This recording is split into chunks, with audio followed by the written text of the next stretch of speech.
ir a la palabra. Voy a pedirle que usted se ubique en Ruth, capítulo 1, del versículo 1 al 18. Amén. Esta historia es una historia muy conocedora y quizás en algún momento el Señor me la dio. Yo dije, tremendo. Definitivamente la palabra del Señor es infinita. Alguna vez le recomiendo esa prédica. Si usted ha pensado salir de un lugar sin la aprobación de Dios, le recomiendo esa prédica que está por ahí en el YouTube. Se llama Transiciones Peligrosas. Pero yo hoy le voy a hablar de convicciones versus conveniencia. Le cuento de transiciones es porque era basada en el mismo capítulo. Yo dije, wow, en aquel tiempo me dijo una cosa, pero ahora me dice otra. Con la bendición del Padre, del Hijo y del Espíritu Santo de Dios. Dice la palabra del Señor. Y aconteció en los días que gobernaban los jueces que hubo hambre en la tierra. Y un hombre de Belén de Judá fue a vivir en los campos de Moab con su mujer y sus 2 hijos. Aquel hombre se llamaba Elimelech y su mujer Noemí. Los nombres de sus hijos eran Malón y Kelión, efrateos de Belén de Judá. Llegaron pues a los campos de Moab y se quedaron allí. Murió Elimelech, marido de Noemí, y quedó ella con sus 2 hijos, los cuales se casaron con mujeres moabitas. Una se llamaba Orfa y la otra se llamaba Ruth. Y habitaron allí unos 10 años. Murieron también los 2 hijos, Malón y Kelión, quedando así la mujer desamparada sin sus 2 hijos y sin su marido. Entonces se puso en marcha con sus nueras y regresó a los campos de Moab, porque oyó que en el campo de Moab que Jehová había visitado a su pueblo para darles pan. Salió pues del lugar donde había estado y con ella sus 2 nueras y comenzaron a caminar para regresar a la tierra de Judá. Y Noemí dijo a sus 2 nueras: andad, volveos cada una a la casa de su madre, que Jehová tenga de vosotras misericordia, como lo habéis tenido de vosotras con los que murieron y conmigo. Os conceda Jehová que halléis descanso cada una en su casa, cada una en casa de su marido. Luego la besó, pero ellas alzando su voz lloraron y le dijeron: ciertamente nosotras iremos contigo a tu pueblo. Noemí insistió: regresad, hijas mías, ¿para qué vendráis conmigo? ¿Acaso tengo yo 2 hijos en el vientre que puedan ser vuestros maridos? Regresad, hijas mías, marchaos, porque ya soy demasiado vieja para tener marido. Y aunque dijera todavía tengo esperanza, y en esta misma noche estuviera con algún marido y aún diera a luz hijos, ¿los esperáis vosotras hasta que fueran grandes? ¿Os quedaría sin casar por amor a ellos? No, hijas mías, mayor amargura tengo yo que vosotras, pues la mano de Jehová se ha levantado contra mí. Alzaron ellas otra vez su voz y lloraron. Orfa le dio un beso a su suegra y se marchó, pero Ruth se quedó con ella. Noemí dijo: mira, tu cuñada ha regresado a su pueblo y a sus dioses, ve tú tras ella. Ruth respondió: no me ruegues que te deje ni me aparte de ti, porque a donde quiera que tú vayas iré yo, y donde quiera que vivas viviré. Tu pueblo será mi pueblo, tu Dios será mi Dios. Donde tú mueras moriré yo, y allí seré sepultada. Traiga Jehová sobre mí el peor de los castigos, si no es solo la muerte lo que hará separación entre nosotras 2. Al ver Noemí que Ruth estaba tan resuelta a ir con ella, no insistió. Anduvieron pues ellas 2 hasta llegar a Belén. Cuando entraron a Belén, toda la ciudad se conmovió por causa y exclamaba: ¿no es esta Noemí? Pero ella le respondía: no me llaméis Noemí, sino llamadme Mara, porque el Todopoderoso me ha llenado de amargura. Me fui llena con las manos vacías, me devuelve Jehová. Porque aún me llamáis Noemí, si ya Jehová ha dado testimonio contra mí y el Todopoderoso me ha afligido. Así regresó Noemí, con ella su nuera Ruth la moabita. Salieron de los campos de Moab y llegaron a Belén al comienzo de la cosecha de la cebada. ¿Cuántos dicen amén? Gloria al Señor. Yo le estaba diciendo que ante la presión del mundo, la iglesia está tomando una liviandad. Y nosotros tenemos que tener muy claro que si nos decimos llamar cristianos, tenemos que tener entender, que nuestra cabeza es Cristo y que nosotros somos hijos del Padre. Y que los hijos del Padre se caracterizan, como lo hemos enseñado muchas veces, por su obediencia. Cuando yo realmente acepto una paternidad, obedezco lo que esa paternidad me dice. Y yo aquí le estoy hablando de la paternidad del Señor. Por eso muchas veces he hecho un ejercicio muy simple desde este altar y le he preguntado en muchas ocasiones que si usted cree en Jesús, a lo cual muchos me han dicho que sí. Pero cuando yo les digo, ¿y usted vive como Jesús dice? Le vuelvo a hacer esta pregunta en esta mañana. ¿Usted vive como Jesús dice? Ahí dudamos en contestar. ¿Cumplimos correctamente este libro de la ley? Ya no sonamos igual como cuando le decimos que creen en Jesús y todos dicen sí. Pero yo les digo, ¿y que usted vive como Jesús dice? Entonces parece que no tuvieran concordancia, perdón. Le creemos a Jesús, pero no hacemos lo que Él dice. Creemos en Jesús, pero no vivimos como Él dice. En el reino de los cielos no hay tonos grises. En el reino, ¿somos de la luz o somos de las tinieblas? Y la escritura dice que los tibios Dios los vomita. ¿Quiénes son esos tibios? ¿Los que están afuera? No, los que están adentro y dicen yo soy cristiano, pero cuesta obedecer la palabra. Ese es el tibio. El que está afuera es frío, ¿cierto? Y el que está y obedece es caliente. Pero el tibio es el que estando dentro de la iglesia, venimos los domingos, oramos, ayunamos, pero todavía vivimos en pecado. Ese es el tibio. Venimos a la iglesia, pero todavía estamos en adulterio, en fornicación, todavía hay pornografía, todavía nos cuesta obedecer la palabra, no vivimos como el Señor dice. Ese es el tibio. Yo le amo y le amo muchísimo, y por causa de ese amor prefiero que usted pueda sonreír, ¿sí? Que usted pueda llorar con una verdad y no hacerlo sonreír con una mentira. Hoy en día las iglesias están jugando a esto. No le dicen a la gente del pecado porque tienen temor de que se vayan las personas. No les dice el estado actual en el que está porque les interesa más su dinero que esa alma se salve. Pero si algo nosotros hemos tenido claro en este tiempo con mi esposo, es que el Señor nos llamó a predicar el evangelio de Jesucristo, y el evangelio de Jesucristo era un evangelio de arrepentimiento y sigue siendo. Él lo dijo: arrepentíos, arrepentíos, porque el reino de los cielos se ha acercado. Lo único que nos puede separar del reino de los cielos es el pecado. Entonces nos estamos acomodando al sistema. Y ahí es donde nosotros decimos, bueno, ¿qué es lo que está pasando? La iglesia no tiene claras sus convicciones. Y yo quiero decirle en el diccionario qué significa una convicción para que usted lo pueda entender mejor. Dice el diccionario: es la seguridad que tiene una persona de la verdad o certeza de lo que piensa o siente y la vive. Le voy a decir, diga conmigo: es la seguridad de una verdad, es la certeza de lo que pienso, pero también lo vivo. Porque usted no puede estar seguro de algo que piensa pero no lo vive, porque no estaría totalmente convencido. Para que exista una convicción en nuestra vida, nosotros tenemos que aplicar del texto a lo que nosotros estamos actuando. Y cuando hablamos de la convicción de un creyente, de nosotros, que es la seguridad de una verdad, la escritura muy claramente a mí me enseña que la verdad no es algo, sino que la verdad es alguien, y es Jesucristo.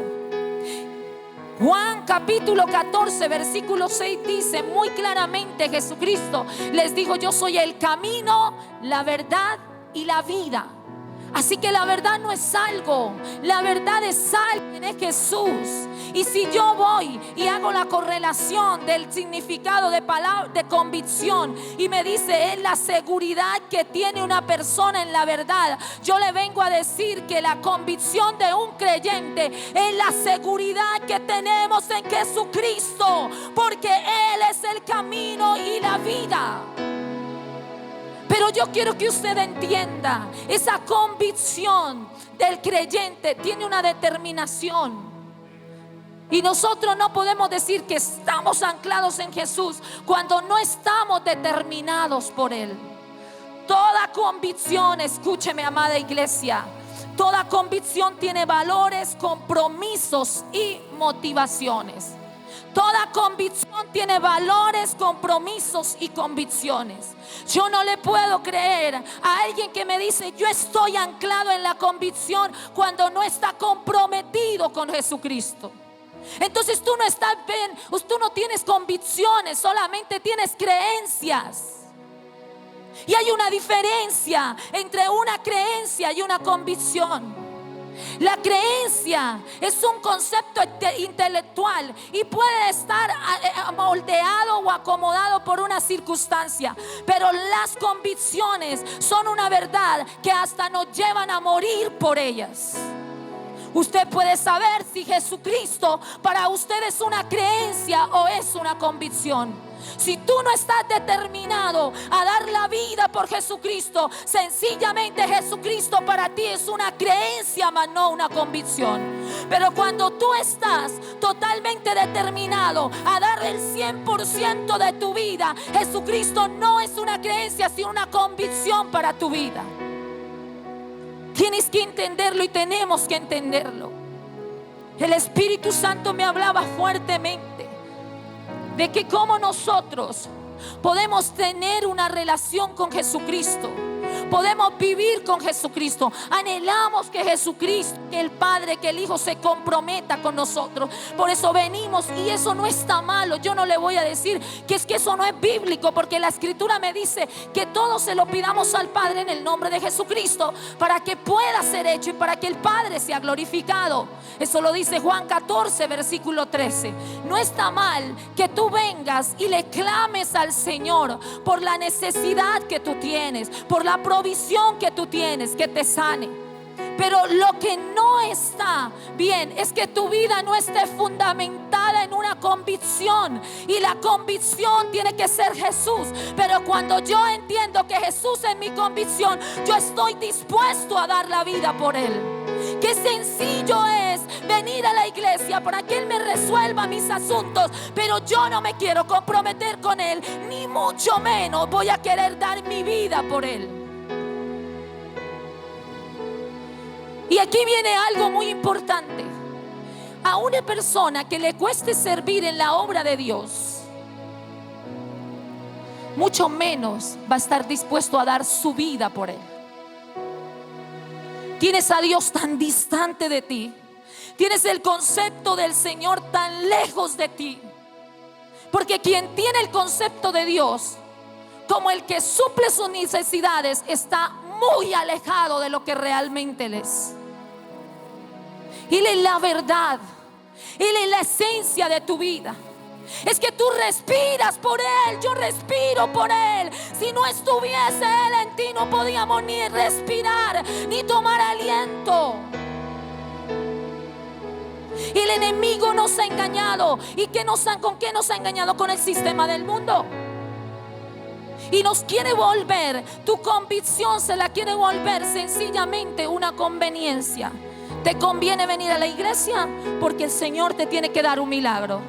Te conviene venir a la iglesia porque Él se va a sacar de la deuda, de la ruina, de la pobreza. Te conviene venir a la iglesia porque el Señor va a restaurar tu hogar, tu hijo. Te conviene. ¿Estás por conveniencia o por convicción? Y lo más delicado es cuando se empiezan a negociar las convicciones. Señor me hablaba, ¿quién nos convence? La palabra convicciones viene de la raíz convencimiento. ¿Y quién es el que nos convence? El Espíritu Santo. Por eso la Escritura en Juan 16 capítulo versículo 8 dice: y cuando Él venga, escúcheme bien, mire la tarea del Espíritu Santo. Él es el que produce la convicción en ti. Si hasta el momento tú has estado en el templo de Dios sencillamente para que Él te resuelva una necesidad, pero no estás dispuesto a dar tu vida por el Señor, no estás dispuesto. Yo le decía, para mí era impactante, como le decía, escuchar a mi padre espiritual, y decía, yo hace 2 muchos años no salgo a un centro comercial con mi familia. Yo hace mucho tiempo no voy a un pasaje. Ay, no tenemos derecho. Porque nosotros somos especialistas en exigir nuestros derechos, pero no cumplir nuestros deberes. Y creemos que el derecho es que la felicidad, lo he repetido muchas veces, creemos que la felicidad es un derecho. Yo tengo derecho a ser feliz, cuando no entendemos que la felicidad es una consecuencia de la obediencia.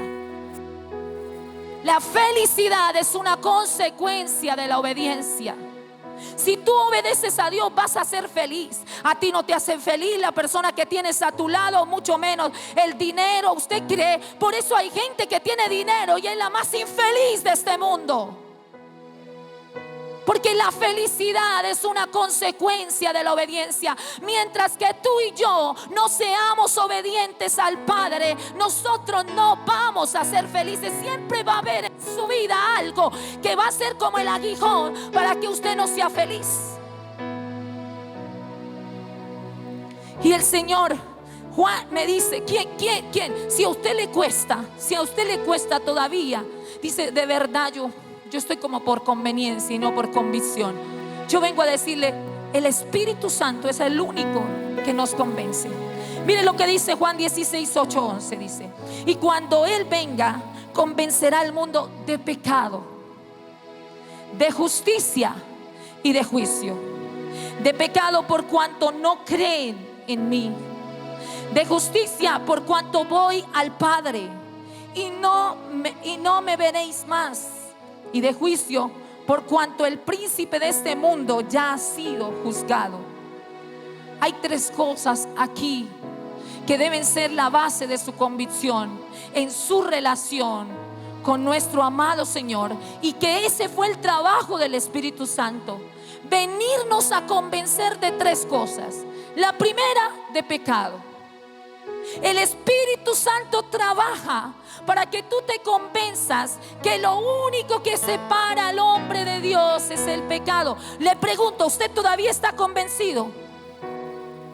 Y sus frutos demuestran que está convencido. Si usted sabe este texto, escúcheme bien.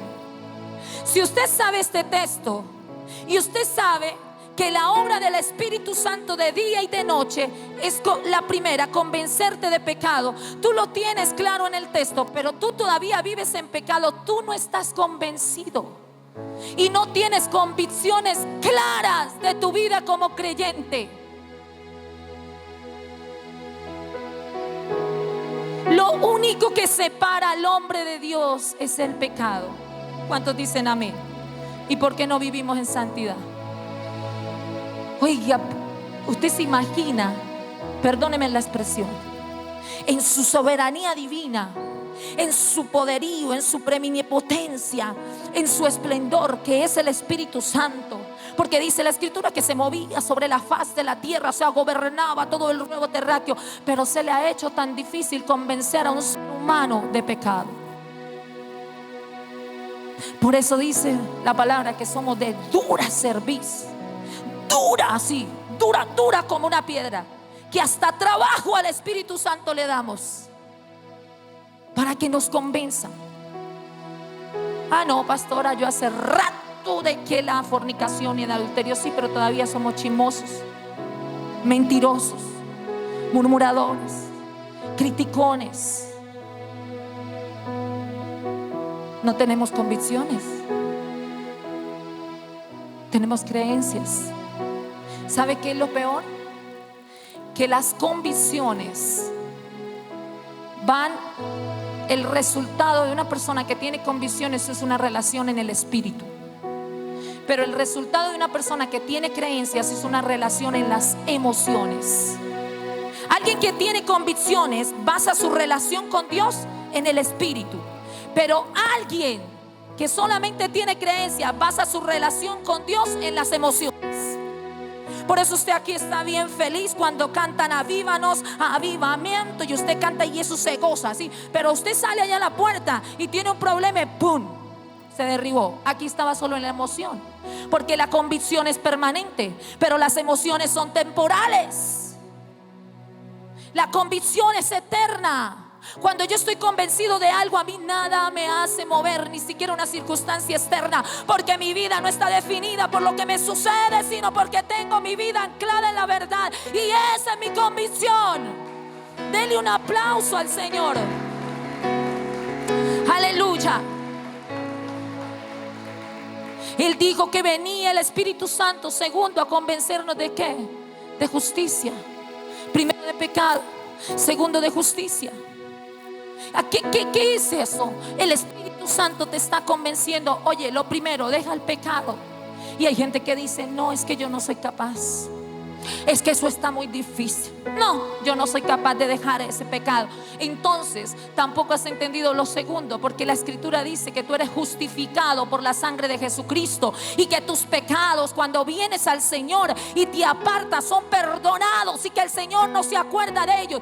Eso es el trabajo del Espíritu Santo, de hacernos entender de justicia, que tú y yo fuimos justificados por la sangre del Cordero. Cuando alguien entiende eso, no se deja intimidar de Satanás cuando le hace creer que usted es menos, que usted no tiene valor, que usted no vale. Alguien que se deje creer de eso de las tinieblas es un espíritu de intimidación, y es que usted todavía no ha entendido que el Espíritu Santo vino a convencerlo de justicia.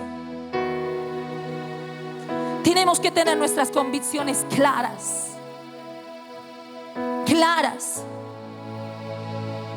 El Señor le dice: ¿por qué usted? Ay, Señor, es que yo para qué voy a la iglesia si esta semana pequé. Y el Señor le dice: tus pecados, el que se arrepiente y se aparta, haya misericordia. Y dice que los echa al fondo del mar. Pero a veces somos especialistas en recordarle al Señor nuestros pecados cuando Él ya no se acuerda de ellos. Desde que tú empieces esa vida con el Señor, Él borra todo el pasado. Y dice: y Él también vino a convencerlos, dice, de justicia. Y lo tercero, y de juicio. Y en esto yo quiero que usted me coloque especial atención. De juicio. El enemigo ya fue juzgado. Nosotros somos los únicos que peleamos batallas y que ya las tenemos ganadas antes de pelearlas. Nosotros no peleamos por la victoria, sino desde la victoria. Cuando usted empieza a clamar por esa situación, usted tiene que hacerlo, pero usted tiene que estar convencido de que la victoria ya se la dio el Señor. Entonces, hay un juicio, ya fue determinado, el enemigo ya está juzgado. Ahí lo dice muy claramente: y vino el Espíritu Santo a convencernos de esto. Dice: por cuanto el príncipe de este mundo ya ha sido juzgado. Entonces el Espíritu Santo viene a decirnos: el que te acusaba ya fue juzgado. Por lo tanto no te tienes que dejar intimidar, pero tienes que tener claro que solamente si tú vuelves y accedes al pecado, te vuelves a separar del Padre. Mire las convicciones tan claras. Por eso es que yo le he dicho a la iglesia: nosotros los creyentes debemos vivir con conciencia eterna. Y el problema es que vivimos con conciencia terrenal. Conciencia terrenal es lo que necesito, lo que me hace falta, lo que deseo, lo que me pasa. Pero alguien, por eso esto tiene mucha correlación cuando el Señor nos dice: primeramente buscad el reino de Dios y su justicia, y lo demás será añadido. Porque usted en el juicio, el día del juicio, cuando el Señor venga por nosotros, nosotros no vamos a tener el mismo juicio, lo he repetido muchas veces, de aquella persona que muere y que está en pecado y que no conoció al Señor, o que no lo quiso recibir, digámoslo más correctamente, sino que tú y yo tendremos otro juicio, y es el juicio donde Dios nos va a pedir cuentas por aquello que Él nos entregó, los dones, los talentos, las habilidades, y nos va a decir: ¿qué hiciste con el llamamiento que yo te hice? ¿Qué obra hiciste? Yo te llamé como profeta, yo te llamé como maestro, como evangelista, como pastor. Cuéntame qué fue los hechos, cuál es la continuidad tuya de Hechos 29. La iglesia, lo he dicho, es la extensión del ministerio de Jesucristo. Y el Espíritu Santo vino a convencernos de todo esto. Pero vuelvo y le digo: una convicción es una seguridad que tenemos en la verdad. Yo digo de esta manera: una persona que conociendo al Señor Jesucristo y viviendo la vida y teniendo una relación con Él vuelve al pecado, es porque no tiene sus convicciones claras. No le permitió al Espíritu Santo hacer la obra en nosotros. ¿Cómo hago eso? Sencillamente, la única forma de que usted le permita al Espíritu Santo hacer eso es en el lugar secreto. Es en la clínica suya y mía. Allá nos ponen frente al quirófano y nos sacan del corazón toda la podredumbre que tenemos. ¿Cuántas veces vas al quirófano de Dios? ¿Una vez por semana? ¿5 minutos al día?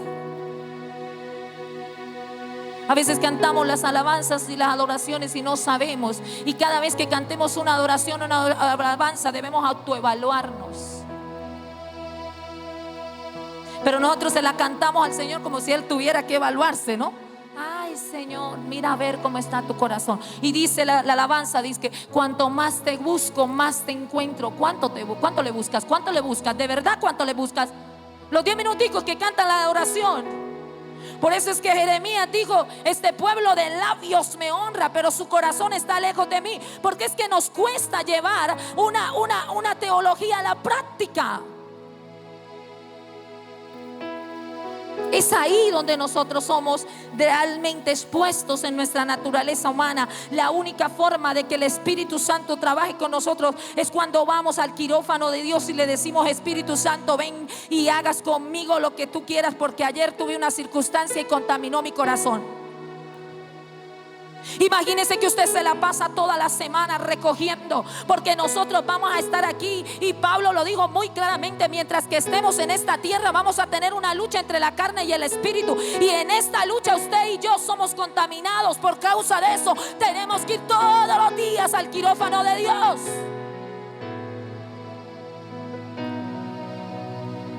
Una persona que lleva 10 años y todavía tiene el mismo carácter que cuando se convirtió, yo le tengo que decir, es una persona que vive en un desierto espiritual, porque no le ha permitido al Espíritu Santo hacer la obra.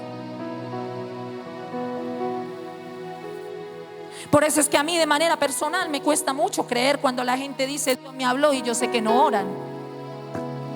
Y se ponían bravos conmigo: la pastora no cree nada de lo que uno le dice cuando le dice que Dios le habla. Y no es eso. Yo recibo, yo de aquí, mis hermanos, mucho me gusta aprender. Yo aprendo del que está arriba, del que está nuevo. Yo aprendo mucho, me encanta. Y algo que le pido al Señor es tener un corazón enseñable toda la vida. Poderme sentar y escucharlo a usted predicar, me encanta también. Pero también hay que tener discernimiento. No puede ser, lo decía mi esposo, a veces con la misma boca que hablamos y criticamos al otro, es con la misma boca que adoramos, con la misma boca que pedimos. Si tenemos las convicciones claras, diga conmigo: el Espíritu Santo, su trabajo es convencerme. Cuando no le permites al Espíritu Santo hacer la obra en ti, la vida cristiana te va a emocionar, pero no te va a convencer. Cuando tú no le permites al Espíritu Santo trabajar en ti, la vida cristiana te emociona. Ay, sí, chévere ir a la iglesia. Es que cuando yo voy y cantan las alabanzas se me paran los pelos. Yo siento una paz, no sé por qué, pero algo indescriptible, y eso me bajó las lágrimas. Sí. Y nosotras mujeres que somos más detallistas: ay, no, algo entró por mí, me sentí. Claro, se emocionó.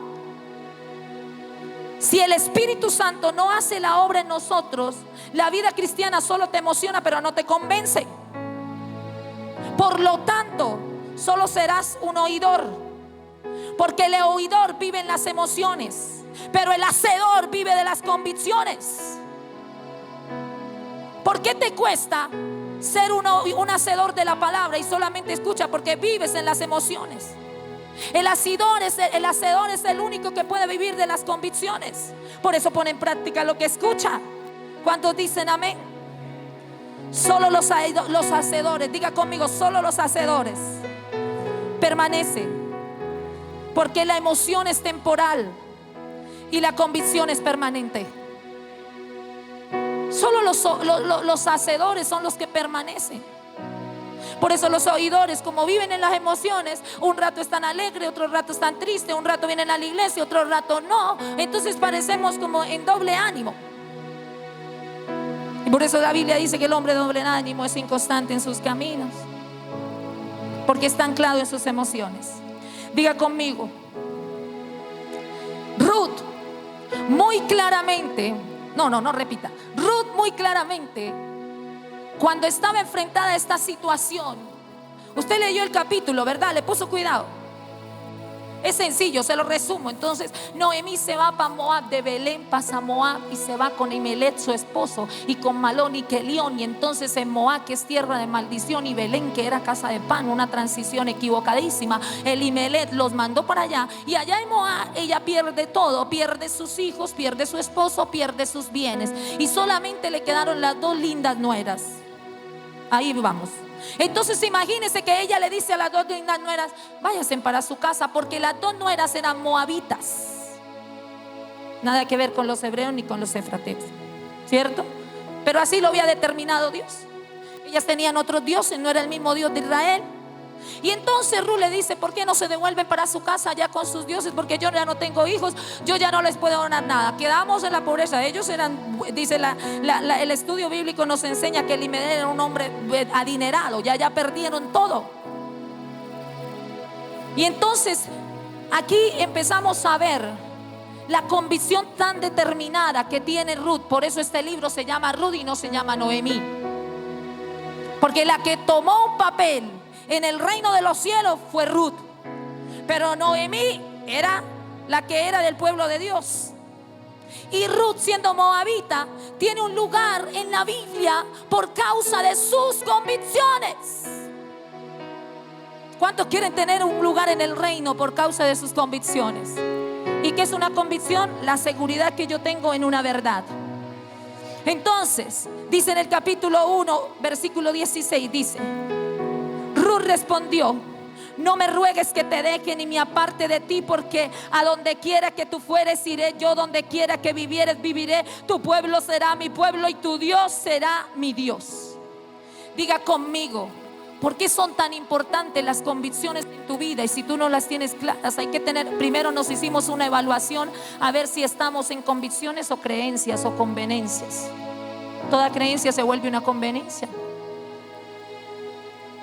Tú lo autoevalúas en tu vida. Pero el Señor quiere que tú tengas muy claras las convicciones, porque primero, nuestras convicciones definen quién soy yo, no mi pasado.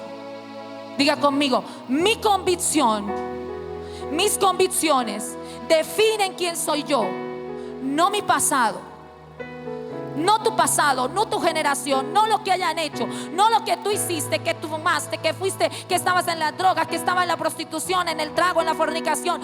Eso no te define. Lo que te define es tu convicción.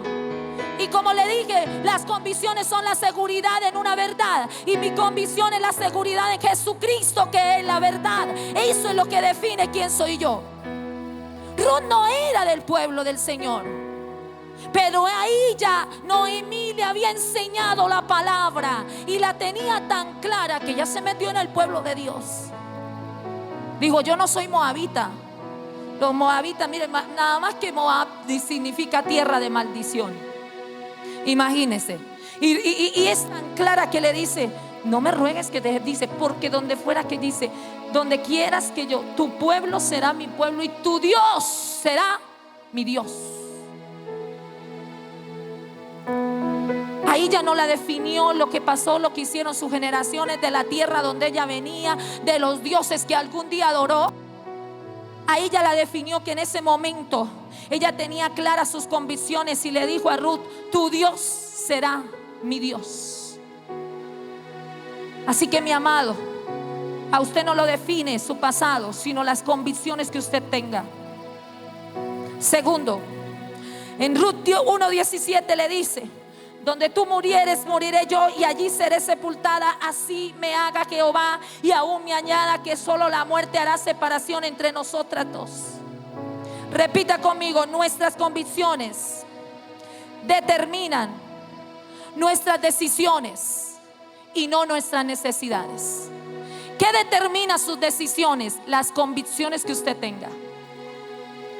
Y vuelvo y me le devuelvo a la prédica. ¿Cuál fue el trabajo del Espíritu Santo? Convencerte de justicia, de juicio y de pecado. Fuiste justificado por Jesucristo, tu pecado fue perdonado y ya tendremos un juicio en el cual le daremos cuentas al Señor. Así tenemos que tenerlo muy claro. Amén. Entonces, esas convicciones, estar anclado en eso no va a determinar quién soy yo. Perdón, a estar anclado en eso va a determinar quién soy yo y no mi pasado. Eso fue lo primero. Y segundo, estar anclado en mis convicciones determinan mis decisiones. Perfectamente Ruth se hubiera ido con Orfa, pero ella por sus convicciones tomó sus mejores decisiones. Y ella no estaba mirando sus necesidades. ¿Sabe cuál es el problema de la iglesia? Que toma sus decisiones basadas en sus necesidades. Es que necesito, a mí me hace falta. No, yo hoy domingo tengo que ir a trabajar porque yo tengo plata. Yo necesito plata porque el arriendo y el todo eso. Usted está tomando sus decisiones basado en sus necesidades. Pero si usted tomara su decisión basado en su convicción, usted sabe que el domingo es el día del Señor. Que Él redime los tiempos y que Él trae la provisión y que nunca te va a faltar el alimento y que primero es Él. Por eso cuando yo tomo buenas decisiones son porque esas decisiones fueron basadas en mis convicciones y no en mis necesidades. La gente, lo decía nuestro padre espiritual, decía: si la gente trabajara con la misma manera que le sirve a Dios, andaban en pobreza y quebrados. Vuelvo y se lo repito: si la gente trabajara de la misma forma que le sirve a Dios, andaban quebrados y en pobreza. Es triste, pero es así. Yo le sirvo de acuerdo a mi necesidad, o sea, lo que me sobra, lo que yo pueda, pero no de acuerdo a mi convicción, porque vuelvo y le dije, una convicción es algo por lo que yo doy la vida.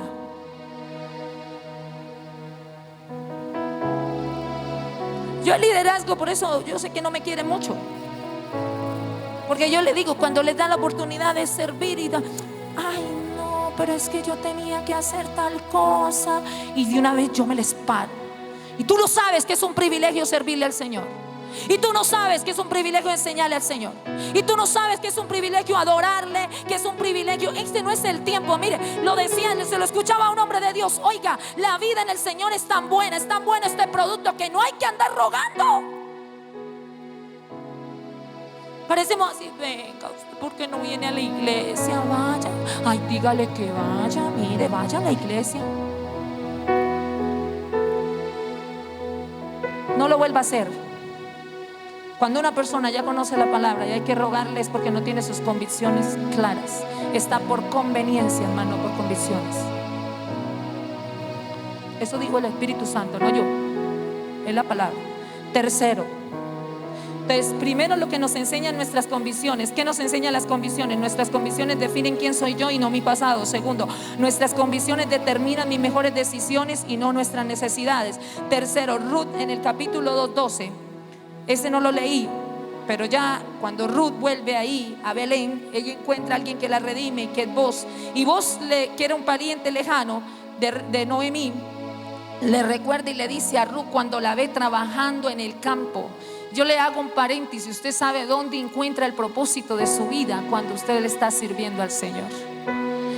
Ruth, después de pasar todo ese proceso, no le importó que ya no tenían casa ni bienes. Dijo: si me toca ir allá a hacer la servidumbre, pues allá voy. Pero yo no me quedo en Moab, que era tierra de maldición. Prefiero ser servidumbre en la casa de Belén que estar en Moab, en tierra de maldición. Y Ruth dijo: yo no tengo problema, después de ser ahí de una de las familias más terratenientes, yo no tengo problema de irme y cegar y al sol, y eso trabajaba, de recoger espigas y hacer las gavillas. Yo no tengo problema. Y en ese momento, cuando vos la ves sirviendo, es que vos le habla, y en el capítulo 2, versículo 12 le dice, vos a Ruth sirviendo, le dice. Por eso vuelvo y le digo, usted encuentra su propósito cuando le sirve al Señor.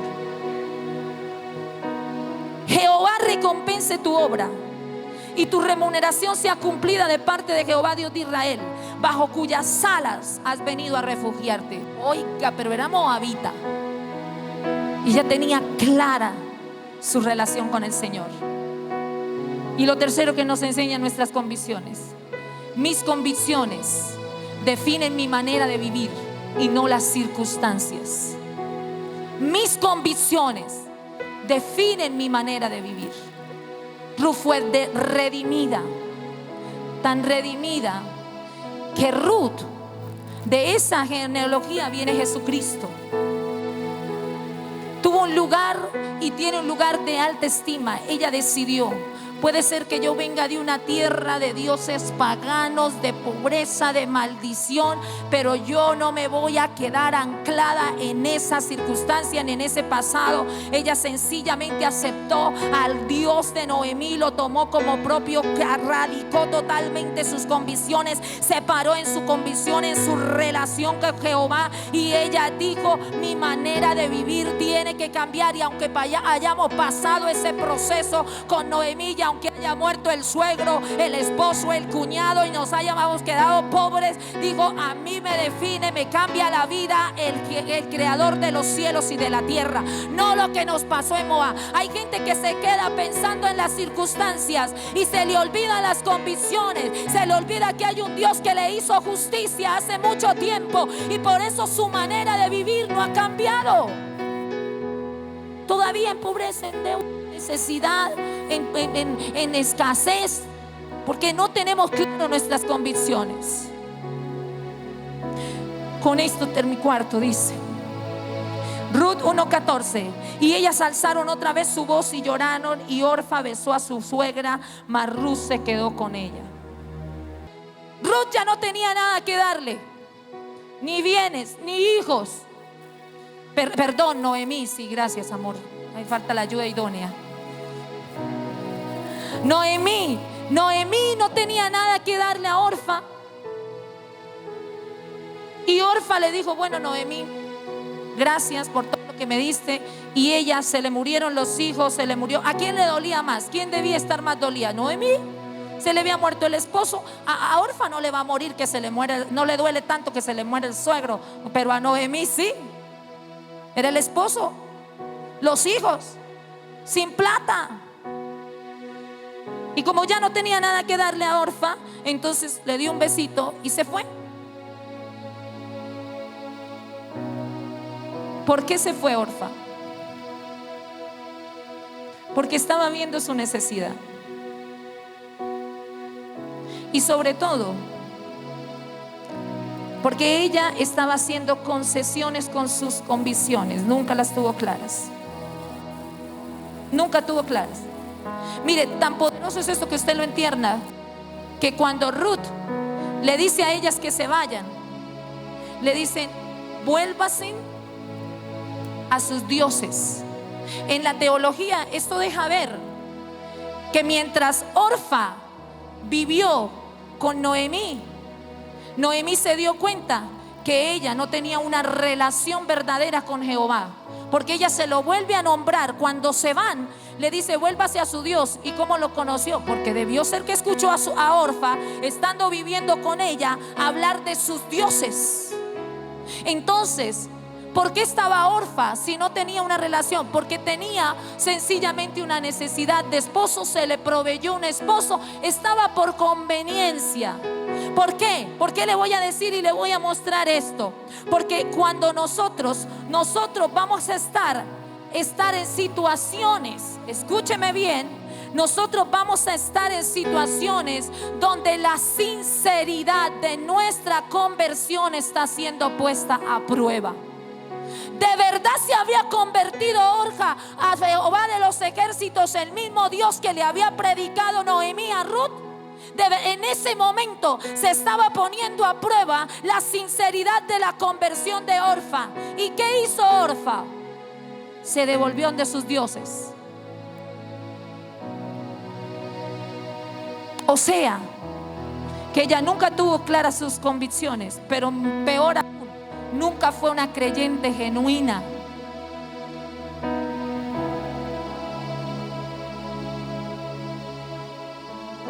Ella no actuó por convicción.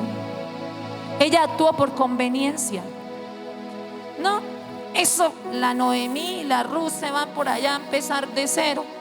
Yo mejor me devuelvo para mi casita, para donde mis papás. Por lo menos allá tengo techo y comida. Y se devolvió. Pero en algún momento se le pasaría por la cabeza que Noemí estuvo con ella, que Noemí le dio un hijo, que Noemí le dio provisión y que en este momento era donde más Noemí la necesitaba. Dios nunca se olvida de sus hijos. El Salmo 139 hace una descripción tan clara del deseo de Dios con nosotros. Dice: en lo más secreto te formé, en lo más oculto entretejí tus huesos. Y sobre todo afirma el santo, se lo invito a que lo lea todo, 139, y dice: ahí Dios desde la eternidad, desde antes de que tú vinieras a esta tierra, Él ya estableció un propósito contigo y conmigo. Y si lo traemos esa pregunta, si la ajustamos al tiempo de Orfa, sencillamente, ¿qué pasa? No es que Dios nos abandone, es que Él nos dio a nosotros el libre albedrío para nosotros decidir si realmente estamos con Él o estamos fuera de Él. Amén. Si lo entendemos, jamás nos va a olvidar. El Señor está con nosotros. Y en la situación más difícil que pasó Noemí, no la olvidó. Yo creo que ahí, en el momento más difícil, Dios le da una sabiduría a Noemí y le dice: Noemí, vuélvase a Belén, salga de aquí de Moab. Porque ella tenía muy clara su convicción. Cuando tú vives por conveniencia, ojo, rechazas la paternidad de Dios. Yo quiero decirle, mis amados, nunca, voy a hacerle un paréntesis. Dice la Escritura que es el corazón, del corazón se habla la boca, pero yo digo, del corazón también viene el actuar. Tú no puedes exteriorizar algo que primero no has interiorizado. Pero nunca estés ni en una iglesia, ni en una empresa, ni en una ciudad, ni en ningún trabajo por conveniencia. Tienes que tener muy clara tu convicción.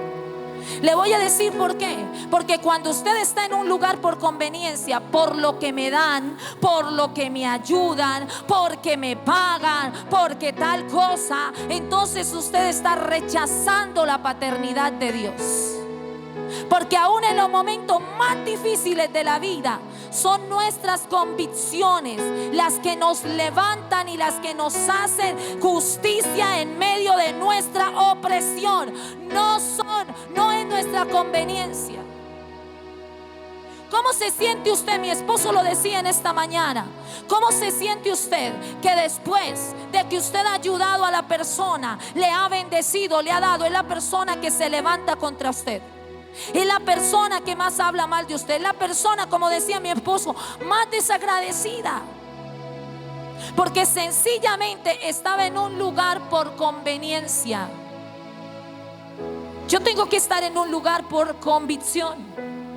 Por eso es que nosotros como pastores le decimos: por favor, ore, pídale al Señor si este es el lugar donde usted debe estar.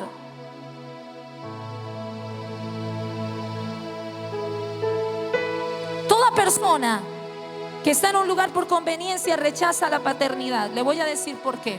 Orfa significa testaruda y viene de la palabra orfandad. Orfa de orfandad. Por eso Ruth le dice en el 1:15, le dice: he aquí tu cuñada se ha vuelto a su pueblo. Noemí le dice a Ruth: he aquí tu cuñada se ha vuelto a su pueblo y a sus dioses, vuélvete tú tras ella. Ella rechazó a Jehová, ella rechazó la gracia, ella rechazó lo que Dios le ha dado y quiere volver a hundirse en la condenación. Y teológicamente, en el estudio, ella se devuelve a su tierra, que es maldición, y ahí no se volvió a saber más nada de Orfa. Desapareció. No más en la Escritura no volvieron a mencionar a Orfa. Después de haber tenido contacto íntimo con la gracia. Porque si lo tuvo Ruth, lo tuvo Orfa. Si Ruth hablaba así, a Orfa también le predicaron y le enseñaron lo mismo. Para que hubiera una convicción tan clara en Ruth es porque tuvo un contacto divino con la gracia, pero Orfa lo rechazó. Orfa rechazó eso. Dios en esta mañana quiere que nosotros entendamos muy claramente en qué estoy anclado, en mi convicción o en mi conveniencia. Nuestras convicciones deben ser firmes y duraderas. No pueden ser efímeras ni temporales. Nuestras convicciones tienen que estar ancladas en la palabra. Y no que sus circunstancias, que usted acomode la palabra a sus circunstancias. Cuando usted acomoda la palabra a sus circunstancias, usted está teniendo conveniencias. Hay gente que cuando le hablan de diezmo y ofrenda quisiera quitarle la hoja a la Biblia. Entonces quiere volver, o sea, quiere ajustar su vida. La palabra tiene que ajustarse a lo que la persona dice. Eso es conveniencia. Le conviene que le arranquen la hoja, pero no tenemos las convicciones claras. Yo quiero que usted en esta mañana se coloque sobre sus pies.